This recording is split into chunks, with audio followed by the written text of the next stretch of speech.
terça-feira convidar você para nós termos um tempo de oração. Vamos orar pelas pessoas que estão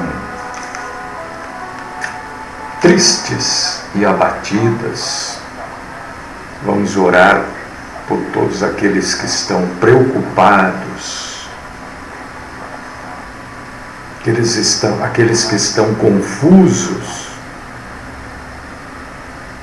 Vamos orar pela compaixão e pela misericórdia do nosso Deus. Que Deus, através desta compaixão e misericórdia, conforte estes corações e revele a cada um deles a sua soberania, a sua vontade. Deus tem um propósito tremendo, poderoso e maravilhoso em todas as coisas. Todas as coisas passam por um negócio chamado vontade de Deus. Às vezes a gente não entende. Na maioria das vezes nós não entendemos. Ou melhor, não aceitamos.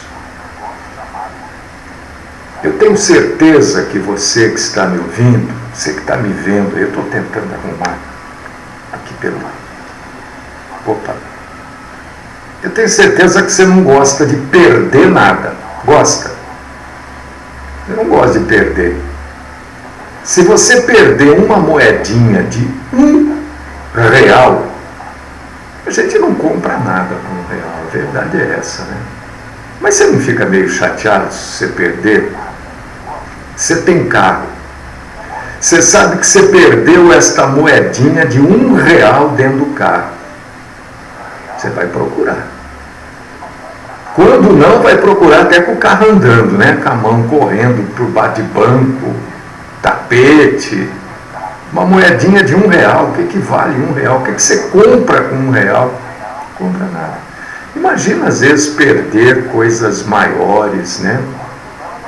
Às vezes, perder uma pessoa que a gente gosta. Não é fácil. Ninguém está dizendo que é fácil. Ninguém está sendo aqui infantil. Mas Deus tem propósito em tudo. Às vezes o propósito de Deus não é para a nossa vida. Às vezes é para a vida de outras pessoas. Então, o conselho bíblico é que nós aceitemos a vontade soberana e poderosa de Deus. E é isso que eu quero nesta oração, Senhor, pedir a Ti. Não sem antes agradecer, glorificar e exaltar o Senhor. Não sem antes dizer que nós reconhecemos que Tu és o Senhor. Que o Senhor é aquele que absolutamente sabe de tudo. E nós nos curvamos perante a Tua grandeza e majestade. Eu quero pedir nesta manhã, Senhor, por pessoas que estão tristes, abatidas. Quero pedir, Senhor, por aqueles que perderam pessoas queridas. Que o Senhor conforte estes corações, aquiete estas mentes. Senhor, eu quero pedir por aqueles que estão enfermos e por aqueles que estão com parentes enfermos. Não é fácil a doença, a enfermidade. Ô Senhor, o que eu posso pedir? Posso pedir que o Senhor é aquele que tudo pode. Posso pedir que o Senhor é aquele que tudo conhece, tudo sabe. E o Senhor tem poder para tudo. Absolutamente tudo. Então eu peço compaixão, misericórdia. Peço que a Tua vontade se cumpra.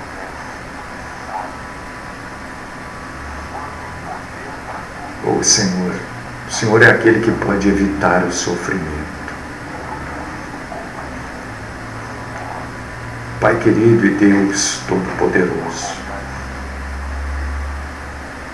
nós queremos entender do Senhor, aprender do Senhor. Às vezes nossa mente é tão parecida com uma uva passa, toda enrugada.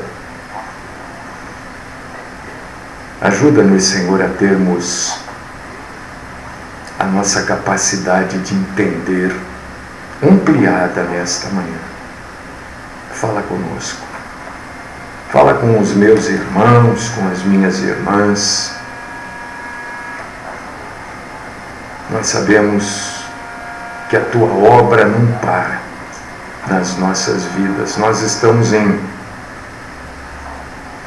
constante reforma. Ajuda-nos, ó Deus. Ajuda-nos a entendermos e conhecermos a tua vontade. Esta é a minha oração, de louvor, de glória, de gratidão e de busca do teu santo perdão no nome do Cristo Jesus, o nosso Salvador. Amém.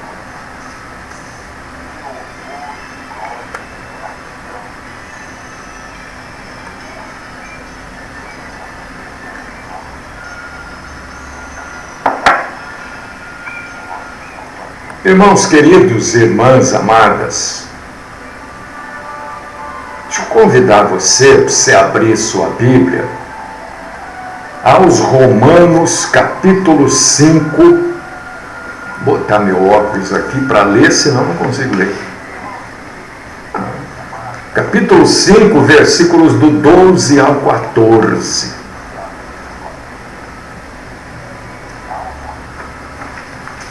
Se você tiver a Bíblia ali, eu quero convidar você para você ler junto comigo. Se você não puder ler, eu quero convidar você para pelo menos ouvir. Ouça. A Bíblia diz que a fé vem de ouvir a palavra de Cristo. Romanos capítulo 5, versículos do 12 ao 14, diz assim: portanto, assim como por um homem só entrou o pecado no mundo, e pelo pecado a morte, assim também a morte passou a todos os homens, porque todos pecaram. Porque até ao regime da lei havia pecado no mundo. Mas o pecado não é levado em conta quando não há lei. Entretanto, reinou a morte desde Adão até Moisés, mesmo sobre aqueles que não pecaram, à semelhança da transgressão de Adão, o qual prefigurava aquele que havia de vir.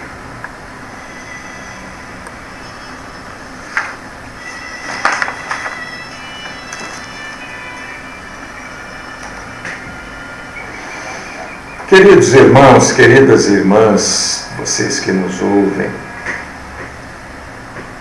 o pecado, deixa eu esclarecer algumas coisas.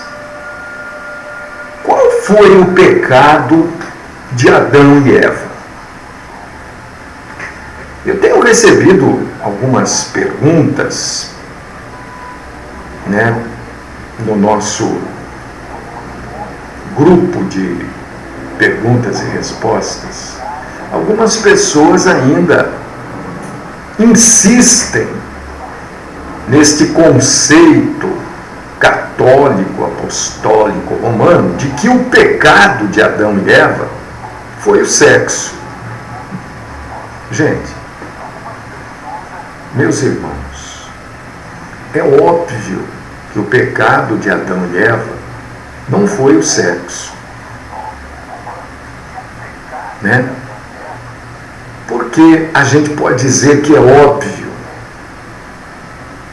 Primeiro, porque a Bíblia não fala sobre isso, nem cogita que o pecado possa ter sido a relação sexual,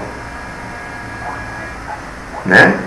Porque o órgão genital masculino foi feito para o sexo, né? Tem todas as propriedades para o sexo. O órgão genital feminino foi feito para o sexo, para a procriação, para o sexo e para dar à luz. As contrações, a dilatação. Não tem como. E o Senhor falou, crescer e multiplicar. Não tem como o pecado ter sido o sexo. Apaguem isso da mente, isso está atrapalhando o crescimento de vocês que ainda cogitam esse tipo de coisa. Eu não estou zombando, gente, eu estou esclarecendo. É porque durante tanto tempo as pessoas ouviram isso de criança, tá? E fica difícil tirar da mente, eu sei disso. Mas não foi. Categoricamente não foi. O pecado foi de desobediência.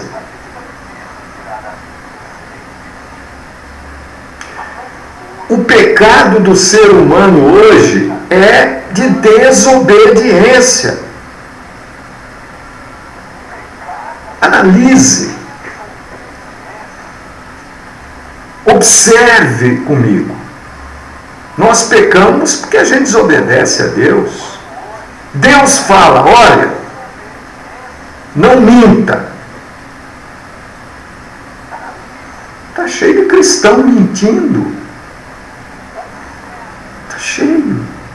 É desobediência. Deus fala assim, não roube. Aí a pessoa, né, parece que quer enganar Deus. Não, eu não vou roubar. Mas eu vou dar um cheque sem fundo. Por favor, né? É roubo. Deus fala assim, olha, você não pode, você que é casado, né, adulterar. Aí o sujeito fala assim, não, mas eu não estou adulterando, eu estou só dando uns beijinhos. Mas é adultério. É adultério. O homem casado ou a mulher casada que se relaciona com uma outra pessoa, não importa se está dando beijinho, se está andando de mão dada, não importa se está mandando e-mail, mensagem, é adultério. Porque o casado, quando eu digo casado, digo a casada, não adultera só na relação carnal. O próprio Cristo diz isso. O adultério está aqui. Ó. O sujeito que é casado, né, isso é mais o homem que faz. E tem aí mulher me ouvindo que o marido faz isso. Eu estou dizendo aos maridos, mas eu creio que as mulheres também precisam rever as suas vidas de casadas, hein? Irmãs, revejam você. Eu não estou aqui dizendo, você que é culpada. Não estou dizendo isso. Eu estou dizendo que muitas vezes o marido trai, e isto não justifica, não. Porque a mulher se abandona.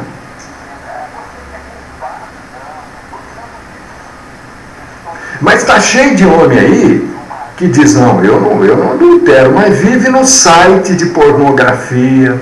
É adulterar. vive olhando site dessas mulheres nuas e tal. E tem mulheres também que ficam aí em sites aí, né? Que também não... Isso é adulterar. O adultério não é só quando pega, vai no motel, vai... Não. Na minha cabeça. No olhar. Isso não sou eu que estou me pondo. Isto é assim que Jesus diz. Então, o pecado é desobediência. Foi assim que aconteceu lá no Éden. Olha, isso aqui, comer disso, vocês não podem. Então, tem tudo aí para vocês fazerem, mas esta árvore aqui não mexe nela. Mas as pessoas acham que isso é muito simples. Não, mas comer uma árvore, comer. Mas foi assim que Deus falou. É assim que está escrito. É assim. A gente pode querer espiritualizar, sabe? Querer... Mas são conceitos, serão teorias. Ninguém pode afirmar. O que a Bíblia diz é desobediência. Fizeram aquilo que Deus falou para não fazer. Não deram ouvidos à vontade de Deus e deram ouvidos ao engano do diabo. Pronto, é simples. E isto gerou para a raça humana morte, escravidão ao pecado, cegueira espiritual, escravidão ao diabo. É assim, uma coisa é simples. É coisa simples demais. Não dá para querer ficar complicando. Eu quero que você entenda o seguinte: a gente não vai viver sobre a terra sem pecado. Por quê? Porque é uma questão de lógica. Se você disser, eu não peco, eu não posso acreditar em você. E se eu disser para você, eu não peco, você não pode acreditar em mim.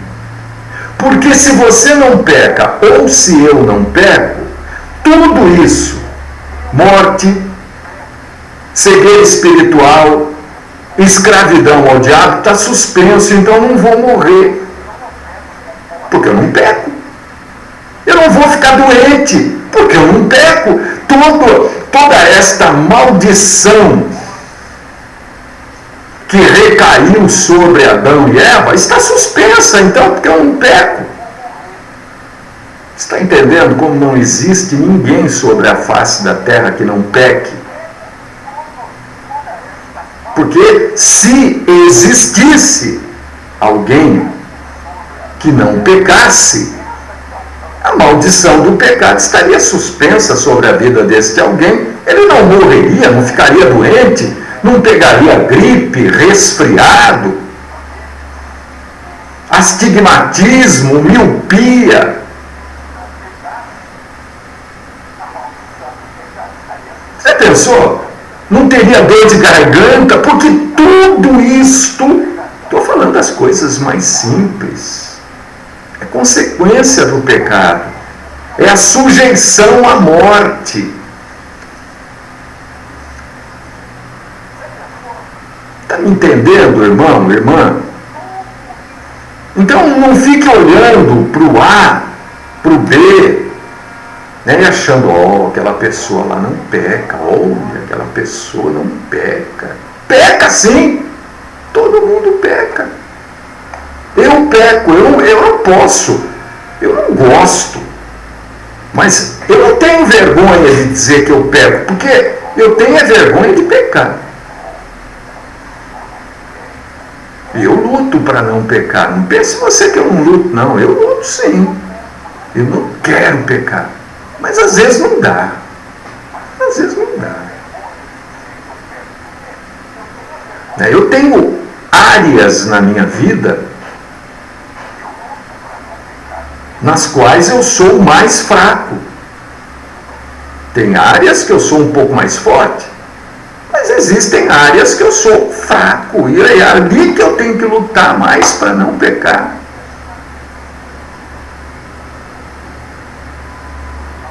Todo mundo peca. Você que está aí me ouvindo pelo rádio, você peca. Você que está aí pelo Facebook, você também peca. E por causa disso que nós morremos, porque a morte é uma consequência do pecado. E você, indo lá no livro do Gênesis, capítulo 2, versículo 17, você vai ver que, olha, por causa do pecado, a raça humana. Por que a raça humana? Porque toda a raça humana, ela foi criada de Adão e Eva. Foram os dois primeiros seres humanos da face da terra. Primeiro Adão e a Eva feita do Adão.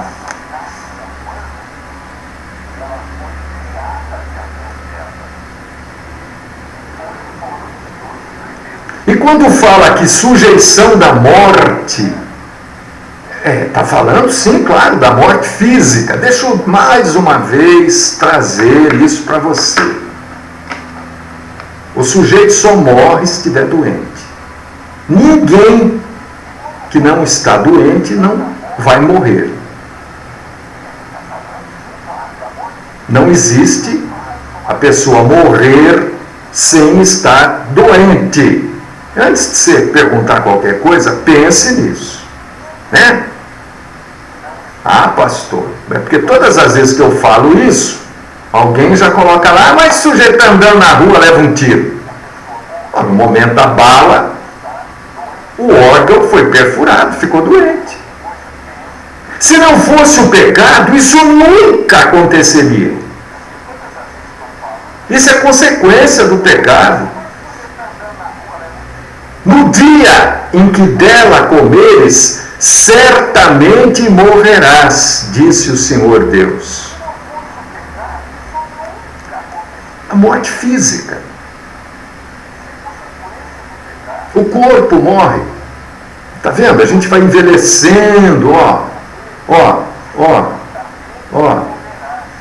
vai envelhecendo. Por mais que você estique, né? Vai envelhecendo. Isso é consequência do pecado. Por que os hospitais estão cheios? Tá certo? Concordo. Por incapacidade dos nossos administradores. Mas também porque a população aumenta, o pecado aumenta, e as doenças aumentam.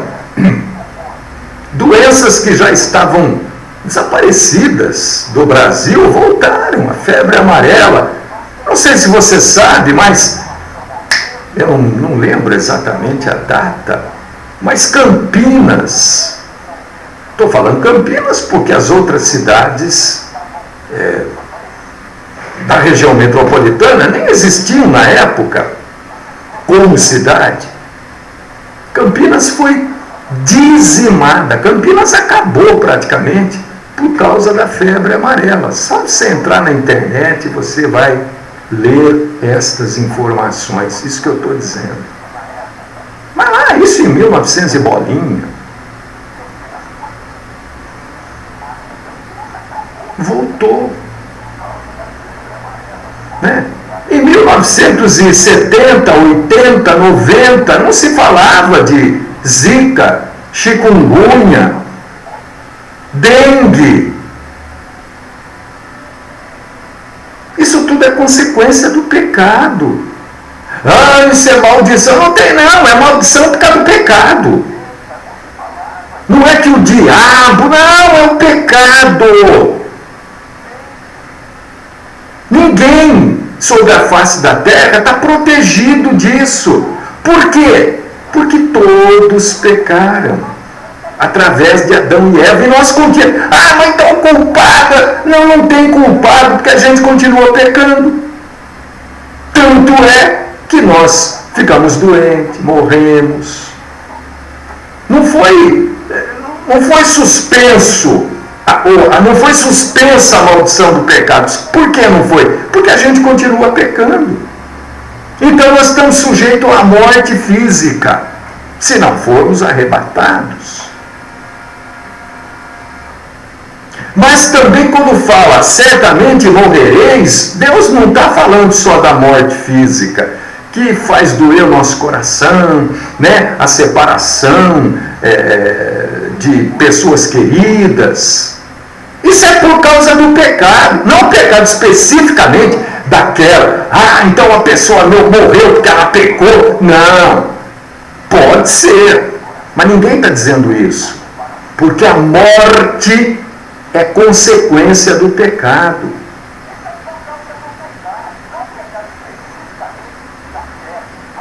O corpo apodrecer, virar pó, é consequência do pecado. Mas quando diz sujeição à morte, né, está dizendo também da morte, depois da morte. E o pastor Mário ficou doido agora. Como é que a pessoa pode morrer depois de morrer? Pois é, esta morte é a segunda morte que você lê lá em Apocalipse capítulo 20, versículo 14. É quando a pessoa será lançada para o fogo eterno, consequência do pecado. Os que estão em Cristo não passarão por este julgamento, não serão lançados ali, porque estão salvos em Cristo, estão escondidos em Cristo, estão salvos pela cruz do Calvário. E aqueles que não estão em Cristo? Olha, ontem eu estava conversando com uma pessoa e ele falava, ontem à tarde. E Deus me orientava a ficar quieto, não falar nada. Né? Porque ele não estava perguntando nada. Ele estava falando. Em determinado momento, depois que ele falou uns 10, 15 minutos, aí eu tive que falar para ele. Porque o sujeito, depois que ele atinge a idade da razão, o que é a idade da razão? É quando a gente começa a entender as coisas. Né? Hoje um menino de 15, 16 anos, às vezes até mais novo, já tem entendimento. Quando a pessoa atinge a idade da razão e ela vive nos padrões do mundo, ela se transforma em escravo do pecado. Ela peca, e aquilo para ela é normal. Você está me entendendo o que é o escravo do pecado? É aquele que quando peca, faz aquilo com naturalidade. O que é algo natural? É que faz parte. É comum, é normal, é natural. Comer, natural. Então, a pessoa é escrava do pecado quando é natural ela pecar. Ela rouba, não sente mais nada, é natural. Ela trai o marido, a esposa, é natural. Não, é assim mesmo, é natural. O sujeito sai do trabalho, se enrosca num bar, fica lá até 9, 10 horas da noite, enche a cara, volta para casa cheio de querosene, chutando cachorro, quebrando porta. É natural. Já é escravo do pecado. E o pecado, ele é tirano.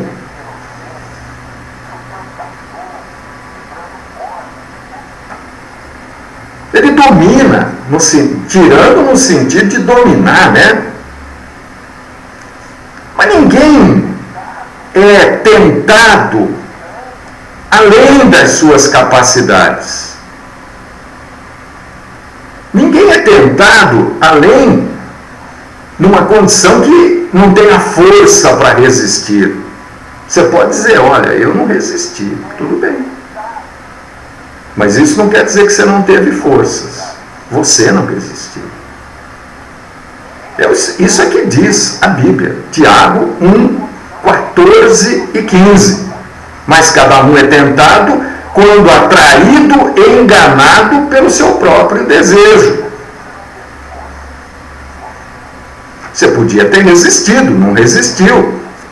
Ninguém aqui está tripudiando, sapateando em cima de você porque você não resistiu. Nós estamos dizendo, você não resistiu.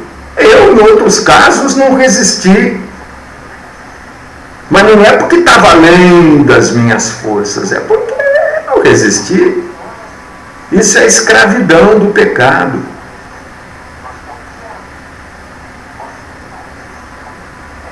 Isso é uma coisa deste mundo. Os que estão em Cristo lutam para não pecar, para não serem escravos do pecado. Porque o escravo do pecado, consequência lá do Éden, são cegos espiritualmente. Quantas vezes a gente prega aqui as coisas que, para mim, são óbvias. Óbvio, né? Por exemplo, se era Adão e Eva teve Caim e Abel, Caim matou Abel, com quem casou Caim? Com quem casou Caim? É óbvio com quem Caim casou. Com parentes. Com parentes, quem sabe até de primeiro grau. Porque as pessoas leem lá, elas acham que tudo aconteceu assim, né? Adão coabitou com Eva, já no primeiro dia, depois de 9 meses já nasceu Caim, depois nasceu Abel, ou nasceu Abel, depois nasceu Caim, já no outro dia Caim matou Abel. Não, a Bíblia está narrando, o tempo foi passando, Eva teve outros filhos, né? Tenho recebido muitas essas perguntas assim, mas com quem Caim? Ora, crescei e multiplicai. Os conceitos que nós temos hoje não podiam imperar com o primeiro casal. Havia relações sexuais que hoje são abomináveis, porque hoje não há necessidade disso. Tem bilhões de pessoas no mundo, mas lá atrás tinha 2, 3, 4, 5, 6, 7, 8 só. Como é que ia fazer? Então não ia ter. Porque se um irmão não pudesse coabitar com uma irmã, como é que ia fazer? Eu quero que você me conte agora. Porque já tem gente dizendo, então me conta. Então me diz como é que isso aconteceu. Se não for assim, ou se não foi assim. Só tinha Caim, Adão e Eva. Cegueira espiritual.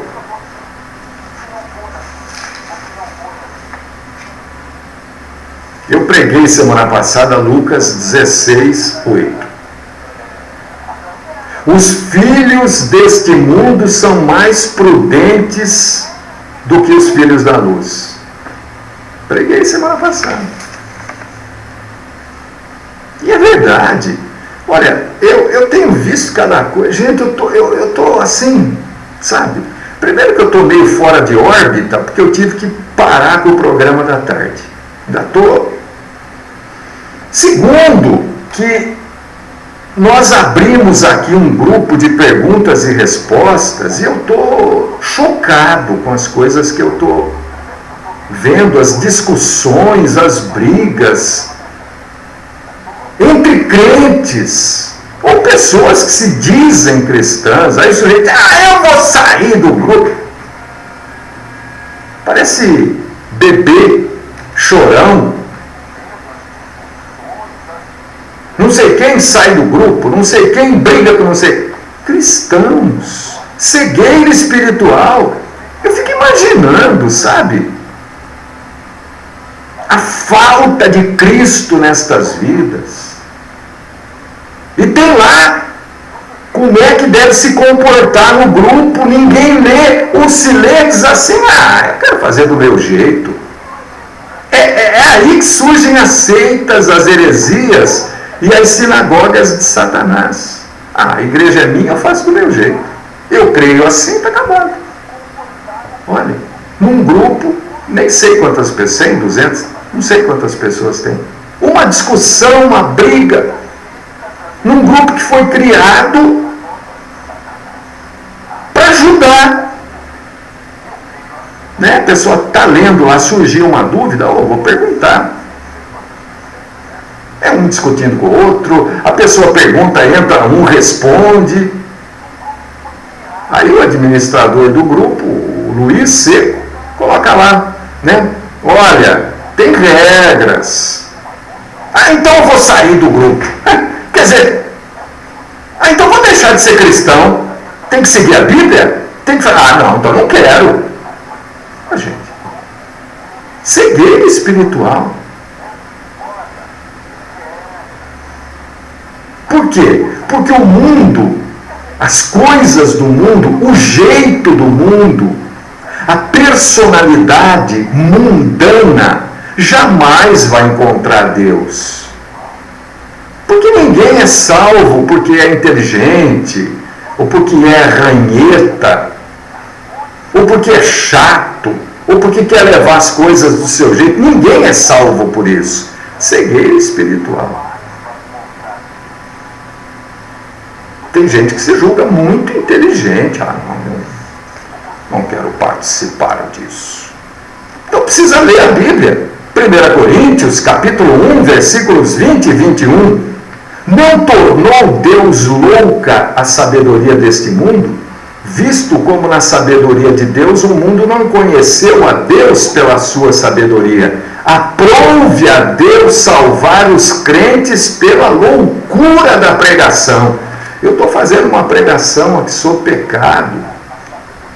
Eu tenho convicção que uma grande parte das pessoas não tem interesse. Não, hoje o assunto é chato. Não tem assunto mais importante do que esse.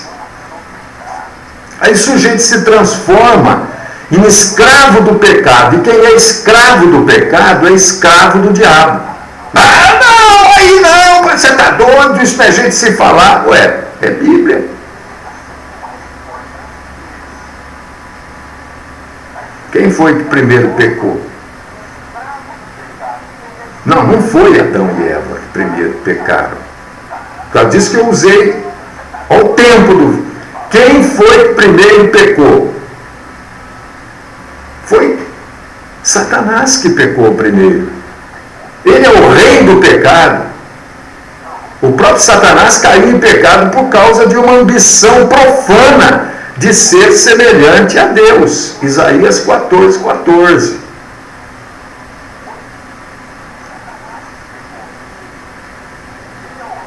Até hoje, Satanás continua sugerindo coisas proibidas para as pessoas. Não, vamos sair do armário, né? Você tem vontade de se relacionar com outro homem? Se é homem, quer relacionar com homem? Pode, o importante é ser feliz. Olha o perigo desta frase.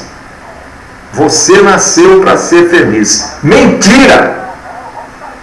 Você nasceu para ser servo de Deus, temente a Deus e obediente a Deus. Se para ser servo, temente e obediente, eu vou viver a minha vida casta, porque eu tenho vontade de alguém do mesmo sexo, mas eu não vou pecar. Ter vontade não é pecado. O pecado é ceder à vontade. Ah, não, eu sou mulher e eu gosto de mulher.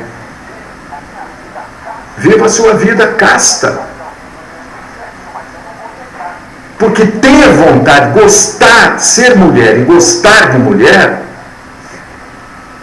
não se relacionar, não é o pecado.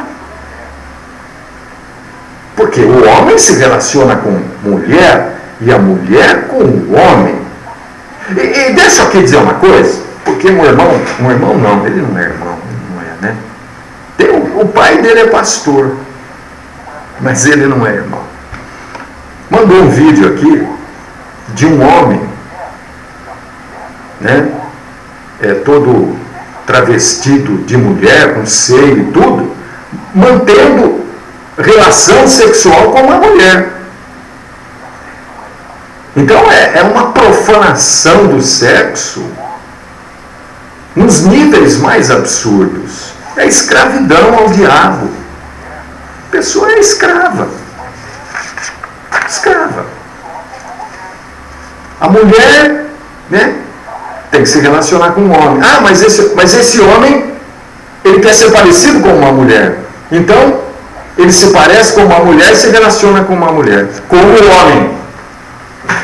Olha só, escravidão ao pecado. E você vê, que pena, né? O tempo está acabando, não vai dar tempo de mais nada.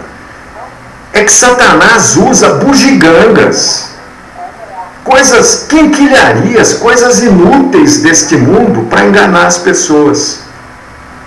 Né?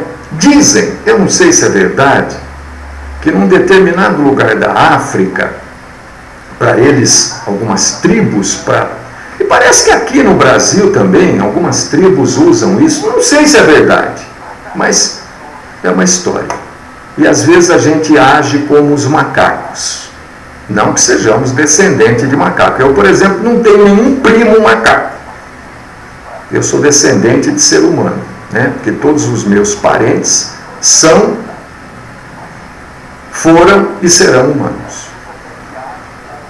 Que quando eles querem pegar o macaco, eles colocam uma comida num jarro com uma boca pequena. Aí o macaco sente o cheiro da comida, vai lá, enfia a mão dentro do jarro, pega a comida. Quando ele pega, a mão fecha, fica maior, ele quer tirar e não tira do jarro. Aí ele entra em desespero, né? E aí ele é pego. Mesma coisa o ser humano. O macaco prefere não soltar o alimento e morrer, o ser humano também. É assim que Satanás aprisiona o ser humano. Com quinquilharias, com porcaria. Você pode ver essas campanhas que eles fazem aí, você pode ver as quinquilharias que eles usam. É tapetinho, é caneta, é pedaço de pedra, pode ver, tudo quinquilharia, isso é coisa de Satanás mesmo. As pessoas são apanhadas nessas armadilhas de escravidão ao diabo, do jeito que o macaco é pego na cumbuca. Nosso tempo acabou, gente. Que pena. Só Jesus pode libertar as pessoas verdadeiramente das mãos de Satanás. Só Cristo. Só o nosso Senhor Jesus Cristo é que pode. Por causa disso que é fundamental a proclamação do Evangelho. Não campanhas, cultos, não é nada disso. É fundamental a proclamação do Evangelho, puro, santo, cristalino e verdadeiro, para que as pessoas conheçam o Evangelho. E é isso que a gente faz aqui. Nos ajude, irmão, irmã, a continuar com esse trabalho. Não é barato. né? E nós precisamos da ajuda financeira dos irmãos. Querido Deus e poderoso Pai, te agradecemos, te glorificamos, te exaltamos, porque pudemos hoje mais uma vez proclamar a tua santa palavra. Senhor, que tudo que foi dito aqui seja uma semente num bom terreno, numa boa terra, que é o coração das pessoas que ouviram. Continua, Senhor, falando conosco, nos livrando, Senhor, de toda forma do mal. Esta é a minha oração, suplicando pelas tuas bênçãos nas vidas de todos aqueles que nos ouviram. É no nome do Cristo Jesus que eu oro. Amém.